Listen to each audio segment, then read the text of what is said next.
Hello and welcome to the opening show of our primetime series, What Would You Do? If you see something and you think it's wrong, do you step in or do you step away? What people say and what they do aren't always the same. That's why our hidden cameras are so revealing. In our first scenario, we weren't sure what to expect when our opinionated man behind the counter meets the Muslim woman in a headscarf. Deep in the heart of Texas, at this little roadside bakery, bigotry is being served with the coffee and bacon. Sir, I had a question. No, ma'am. We don't serve Muslims here. I'm sorry? This is America. We're at war with your people. I don't know what you think I am. I'm just trying to get an apple. Well, you're a terrorist is what you are. So, excuse me? You got to take your business elsewhere. We don't serve your kind here. The other customers at this bakery near Waco seem to hear everything, but they barely look at the Muslim woman, even when the language is tough to take. Get back on the camel and go back wherever you came from. Sir, I'm an American. I was born and raised in No, this you're not. country. Americans don't wear towels on their head. Muslim Americans say these are words they hear all the time in all parts of the country. But here at the bakery, what the customers don't know is that this Muslim woman and the man behind the counter are actors. The bakery is working with us, all part of a primetime hidden camera experiment on prejudice and patriotism. Please take your business elsewhere. Am I asking too much? When no one even tries to help her, she makes a direct appeal. Sir, would you mind ordering me an apple strudel? That's why I'm here. I can give you the money. I have no problem. That's not a problem with me. Please no, sir. Huh? I'm not going to let you work. But when he gives her the cold shoulder, she finally just leaves. You could have helped her out. You could have spoken up. Why not? Me speak up for her? Well, if he tried to do some harm to her or something, then I would have. But why not try to set him straight? I really think that a person that owns his own business should be able to say who they sell to. She's not American. Others seem to agree with our actor as to who's an American and who's not. Is it all based on the way we look? I'm an American citizen. I just would like an apple strudel, please. Well, I'm sorry. Then why don't you dress like an American? You're this so is American. for religious purposes, sir, and I don't think you have any right to say anything. So I'm religious. I don't wear, Halloween costumes around. I mean, am I wrong here, sir? Not me. I run my business the way I want to run. That's right. Don't come in here with that shoes and skirt on. This customer is adamant that the man behind the counter is doing the right thing. I'm ready for you.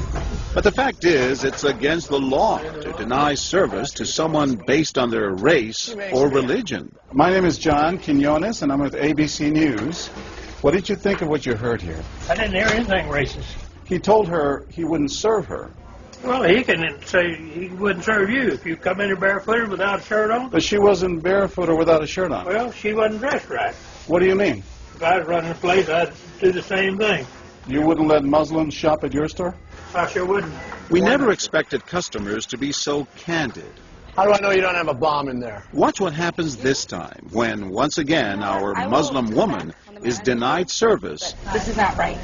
and again leaves. I mean, we reserve the right to not serve. That's right. Certain kind. That's right. That's, I appreciate seeing that. I think that's the first time I've ever seen that. He not only commends the man behind the counter for his discriminatory behavior, but he gives him the thumbs up, not once, but twice, Good job. All right. as he leaves. Sir, can I talk to you, sir, for a second?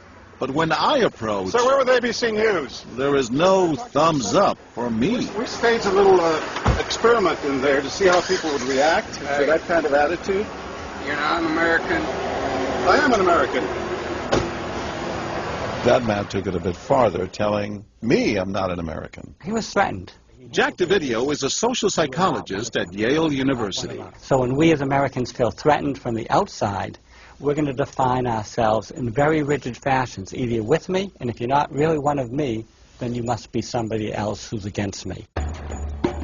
The young woman in our experiment is an actor, but for this woman, discrimination is all too real. Nahaya Javed helped us design our experiment. Although born in Chicago, she says she's constantly characterized by fellow Americans as the enemy. They always start off with, you're a terrorist, Osama lover, towel head, camel jockey, on and on. While attending college in Texas, she says she continually suffered verbal abuse and has even been physically attacked just because she's Muslim. They assume I'm not from here, and if I tell them I'm American, they're like, no, you're not. Just because you were born here doesn't make you American. And I'm like, so what makes you American? It's a daily battle. Mm-hmm. And I don't feel like living in America, I should have to fight this battle. Meanwhile, back at the bakery, our actor is at it again. But how do I know you're not a terrorist? Terrorists look like you. But this time the customers are sympathizing with the Muslim woman. Right, I know, but can you blame me? Yeah, I can't blame you, actually. Why? What's the problem? All right, we'll get out of here. You need to go yourself, actually. What do you need to do? Okay, sir. I'm a good American, all right? We're at war with these people. My dad's a veteran. Go yourself. So is mine.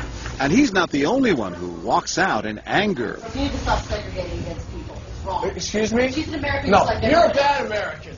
Time and again, people speak out with their pocketbooks. You lost a couple of customers, just so you know. But look what happens when this man threatens to leave. You're not a good American, sir. I believe I am a good American. My son just came back from serving in the Army for over a year in Iraq, and that has nothing to do with her rights. I understand that. Thank you, sir. And I hear what you're saying. But I can't believe you would be so discriminatory. I'm deeply offended by that. I'm sorry to offend you, sir, but I've got to live with myself. Seething, the man vows to fight back. I will let people know this. I've stopped here every time I've come by this place, and I'll never stop here again. Why did folks get so upset? They saw an injustice. It's justice that binds us together. It's justice that makes us a society. Any threat to that kind of sense of justice and fairness undermines the entire system. You're really not going to serve her? No, I'm not. Perhaps that's why more customers are outraged by our actor's hateful behavior than approve of it. You're not dressed like an American. But no one is more persistent than these two young women who can't believe what they're hearing. Take your jihad, take it back out to the parking lot. Excuse me? I mean, I got to protect my customers, okay? You're really offensive and disgusting. Well, I'm sorry. I'm just trying to protect you here. Thank because you. You're don't know sick. Like that doesn't mean anything. This is a How do you know? culture. These people are trying to kill Americans. It's disgusting. It is my culture. So you're ready to serve me, but you're not ready to serve her. You're obviously dressed like an American. Big deal. She's Muslim. And unlike the others, they don't just leave in anger. They stand their ground. So you're going to regulate what people wear? Yes, because I believe the degree of... No, I'm not the manager. Can I speak to your manager? I'm John Quinones with ABC News. It's only when we catch up with our heroines that they finally let their guards down. I'm with my friend who's, Muslim, and it's, I've just seen how people treat them differently.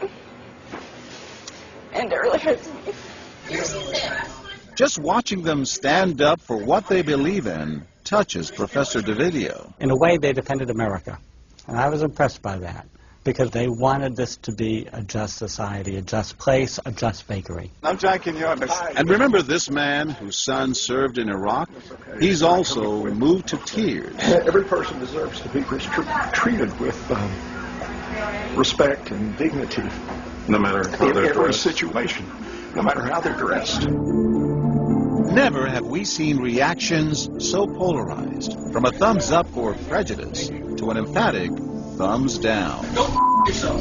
Two different Americas, both convinced they're patriotic. At the end of the day, 13 people stood up for the Muslim woman, while 6 sided with the clerk. But the majority of the bystanders, 22, did or said absolutely nothing. That's what's most frightening to Muslims like Nahaya, who was watching our experiment. In fact, so frightening that they often avoid going out by themselves. It's really sad because I'm old enough to be able to do things by myself. I shouldn't need a chaperone all the time. But that one time that I'm alone and something bad might happen, I'd rather be safe than sorry. Hi, I'm Nahaya. It's no wonder this young woman was so moved by the people who came forward to protect a stranger who just happens to be Muslim. Thank you so much for what you did, and I wish more people would do these type of things. And I do too. It would make my life a lot easier. God go with you.